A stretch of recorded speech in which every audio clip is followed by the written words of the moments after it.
Assalamualaikum warahmatullahi wabarakatuh. Alhamdulillahirabbil alamin. Segala puji hanya milik Allah semata, dan salawat serta salam kita haturkan kepada junjungan kita Nabi besar Muhammad sallallahu alaihi wasallam.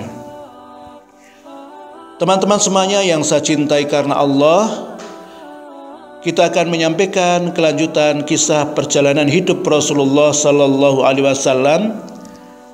Di kesempatan hari ini kita masih menyampaikan di bab pertama dengan judul kondisi sosial. Kemarin kita telah menyampaikan tentang keadaan wanita, bagaimana tentang perbudakan dan kultur Arab. Dan sekarang kita akan menyampaikan tentang mengundi nasib. Mekah di suatu siang, matahari begitu semangat memanggang setiap jengkal tanah. Sebuah kerumunan orang terlihat di sudut kota. Gaduh, riuh, mereka berjingkrak-jingkrak kegirangan diiringi teriakan keras. Tidak peduli dengan panas yang kian membara membakar ubun-ubun kepala. Siang itu mereka sedang mengundi nasib melalui sebuah permainan. Alat yang digunakan bernama azlam, batang anak panah yang tidak ada bulunya. Ada 3 batang anak panah. Anak panah pertama ditulisi ya. Anak panah kedua dibubuhi kata tidak.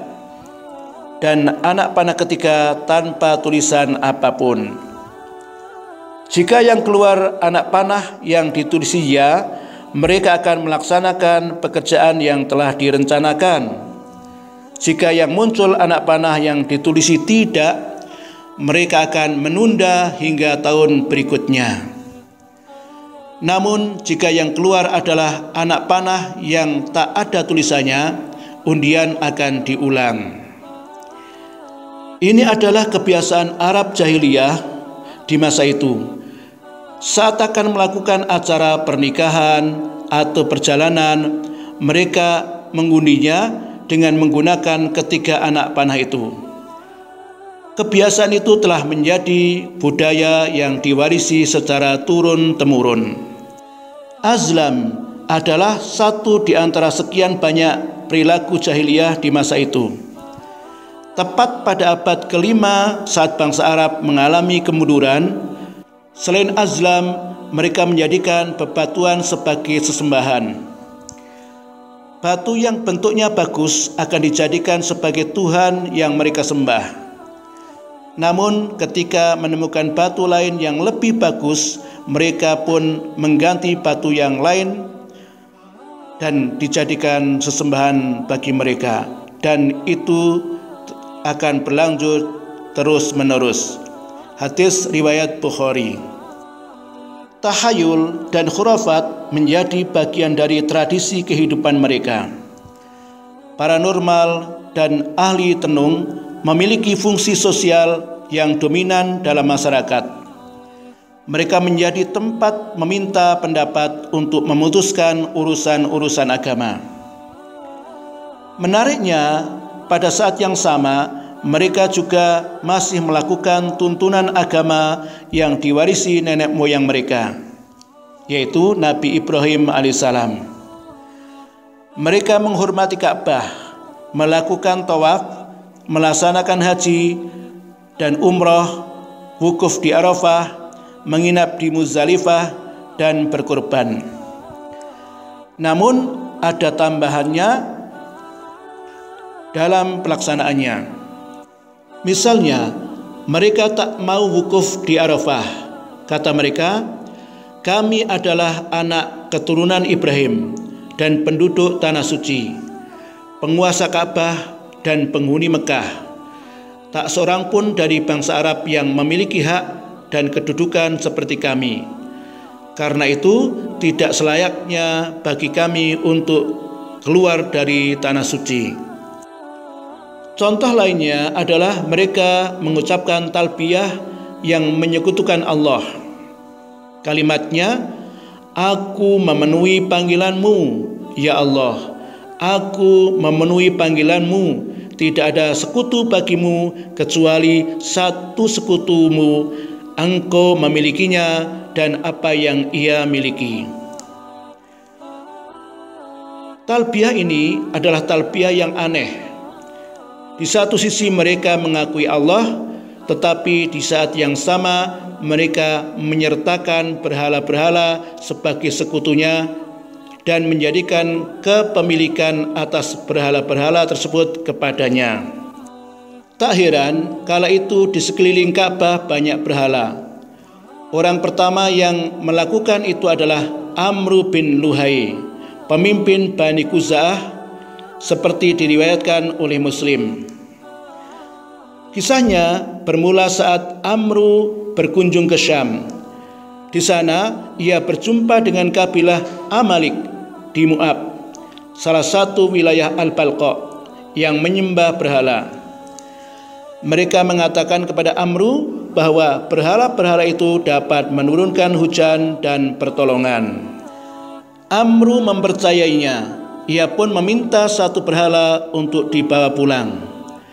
Kabilah Amalik memberikan sebuah berhala yang bernama Hubal. Amru membawa Hubal ke Mekah dan mengenalkannya kepada penduduk. Ia meminta mereka untuk menyembah dan memuja Hubal. Penduduk Mekah menuruti perintah Amru karena ia penguasa yang disegani. Sejak itulah tradisi menuhankan berhala tertanam di penduduk Mekah dan Jazirah Arab. Di Jazirah Arab terdapat banyak rumah berhala khusus. Mereka memuliakannya sama seperti Ka'bah. Di rumah tersebut mereka mengadakan persembahan, bertawaf dan menyembelih hewan kurban. Di Jazirah Arab juga berkembang penyembahan pada bintang dan planet.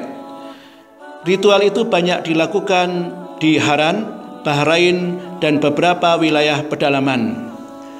Di Mekah ada seorang penyembah bintang bernama Abu Kabsyah. Bintang yang disembah bernama Sya'ra. Ia menyebarkan ajarannya di kalangan bangsa Quraisy dan diikuti orang-orang dari kabilah Luham, Khuza'ah dan sebagian kecil orang Quraisy. Selain menyembah berhala, kebiasaan buruk yang lain adalah bermain judi. Perilaku ini menjadi bagian dari adat penduduk Mekah, Taif, San'a, Hajar, Yasrib, dan Dumatul Jandal atau kota-kota yang lainnya. Mereka juga membiasakan meminum khamr atau minuman keras.